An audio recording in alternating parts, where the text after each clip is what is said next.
গত 25শে ফেব্রুয়ারি নরসিংদী জেলার মাধবদী থানাধীন এলাকায় আমিনা বেগম হত্যাকাণ্ডের ঘটনা সংঘটিত হয়েছিল। এ সংক্রান্তে পরের দিন মাধবদী থানায় নিয়মিত ধর্ষণ ও হত্যা মামলা রুজু হয়। মামলা রুজু হওয়ার পরপরই মাধবদী থানা পুলিশ তাৎক্ষণিকভাবে ভিকটিমকে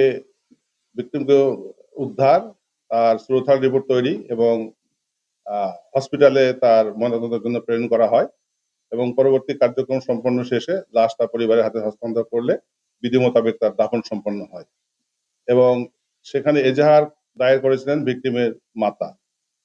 এখানে এজাহার নামে আসামি ছিলেন 9 জন। তার মধ্যে আপনারা জানেন যে আমরা তাৎক্ষণিকভাবে 8 জনকে 24 ঘন্টার মধ্যে গ্রেপ্তার করতে সক্ষম হয়েছিলাম, প্রধান আসামি সহ। পরবর্তীতে আমরা এই 8 জন আসামিকে বিজ্ঞ আদালতে রিমান্ড শুনানোর জন্য প্রেরণ করলে বিজ্ঞ আদালত তাদের প্রত্যেককে 8 দিনের রিমান্ড মঞ্জুর করেন।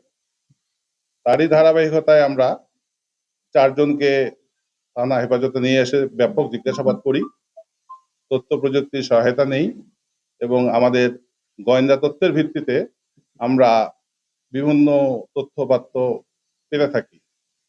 এরই ধারাবাহিকতায় গতকাল 6 মার্চ আমরা মোটামুটি নিশ্চিত হই যে হত্যাকাণ্ডের প্রকৃত কে জড়িত ছিল এবং তারই ধারাবাহিকতায় আমরা ভিকটিমের সৎ পিতা আশরাফ আলীকে জিজ্ঞাসাবাদের জন্য মাধবদী থানায় নিয়ে আসি এবং সেখানে আমরা তাকে ব্যাপক জিজ্ঞাসাবাদ করি এবং জিজ্ঞাসাবাদে এক পর্যায়ে সে এই হত্যাকাণ্ডের সহিত নিজেকে জড়িয়ে আমাদের কাছে স্বীকারোক্তি প্রদান করে।